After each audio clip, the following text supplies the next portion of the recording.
Para mí conversar con usted. Un gusto de nuevo, Santiago.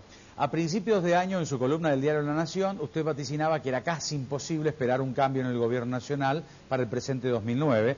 Es más, usted señaló que los Kirchner son previsibles y que estaríamos en presencia de una copia fiel del lustro que ya habíamos superado. ¿Por qué piensa que nuestros gobernantes son incapaces de cambiar ante un rumbo advertido y para muchos equivocado, y especialmente lo que piensan las clases medias urbanas del país, doctor Kovadlov? Porque el eje dominante de su acción política es el intento de sostener la hegemonía de su propio poder y no el fortalecimiento del sistema democrático.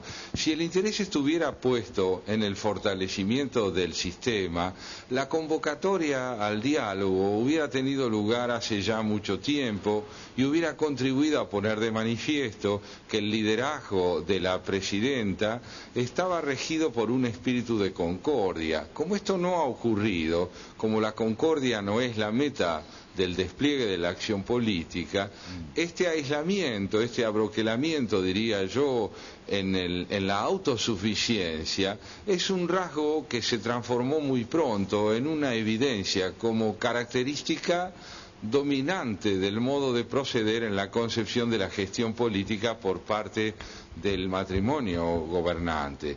Entonces esto me llevó a mí a principios de año a advertir que tras los anuncios de campaña que la presidenta futura realizaba en aquel momento, muy pronto las costumbres políticas que rigieron el modo de administrar de esta familia habrían de imponerse sobre las necesidades del afianzamiento del sistema en un orden pluralista y más fuertemente institucionalista.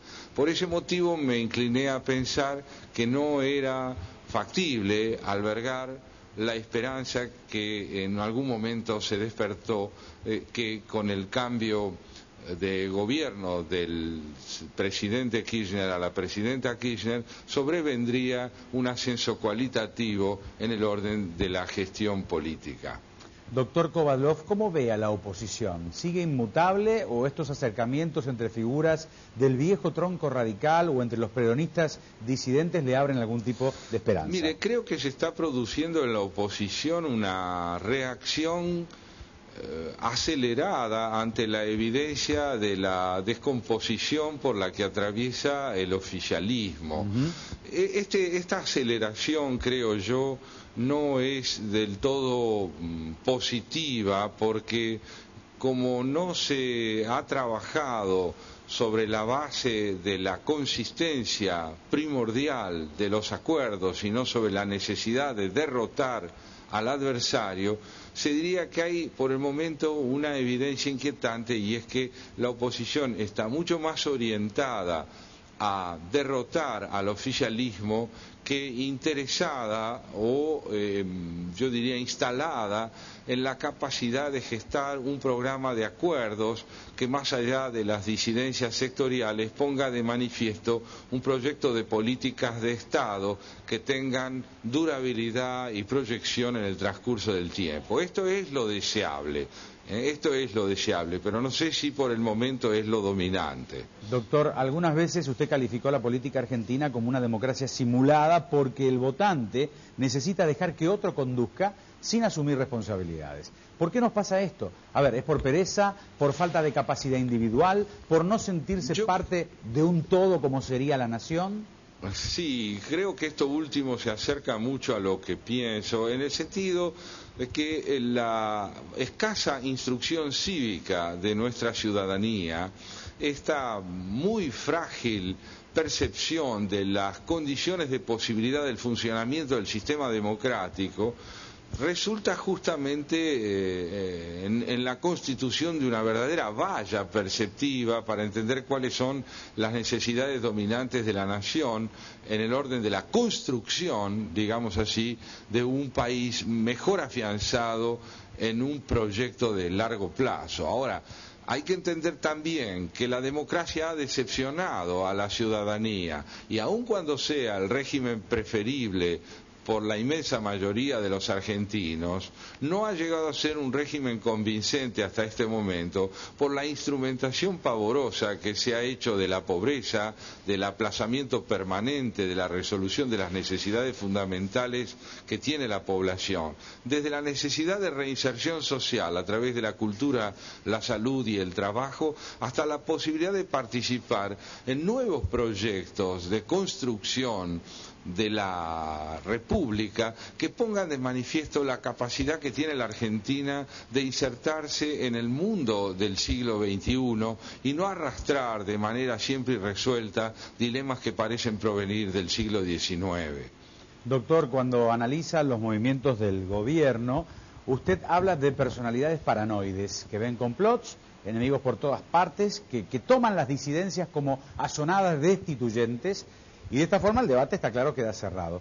¿Una derrota el 29 de junio puede hacerlo salir de este empecinamiento? Yo no lo creo. Lamentablemente creo que si el gobierno perdiera protagonismo en las cámaras, tanto en la de diputados como en la de senadores, si llegara a producirse un repliegue entonces del protagonismo del kirchnerismo, no creo que el discurso pueda transformarse. Más bien pienso que esta percepción paranoide de la realidad y esta tendencia a apoyarse en una retórica catastrófica o de tono apocalíptico se va a seguir acentuando, porque la tendencia a concebir la gestión de gobierno como una labor hegemónica y excluyente, es decir, como un proceso de reducción de las herramientas del proceso productivo de política a las figuras fundamentales que ejercen el Poder Ejecutivo o están alrededor del Poder Ejecutivo, como es el caso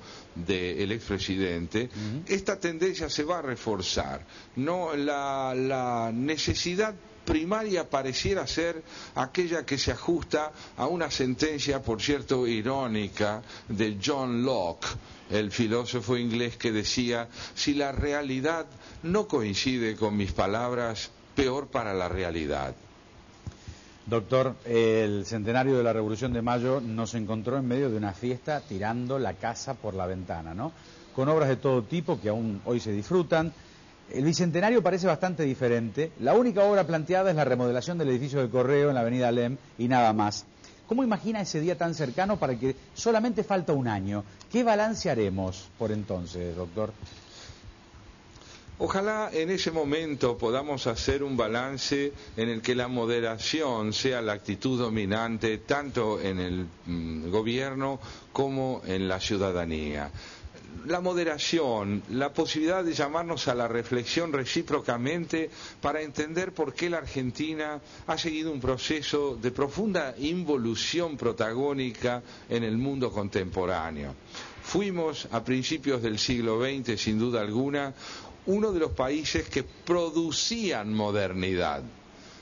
Pero fuimos dejando de ser productores de modernidad para instalarnos en una actitud repetitiva que, espero yo, cuando llegue el bicentenario, nos encuentre interrogándonos, haciendo un balance que esté lejos del triunfalismo y que sepa capitalizar el dolor sembrado en tantos años de desorientación mediante una propuesta que nos convoque a todos a hacer del tiempo una herramienta de la capacidad de transformar tanto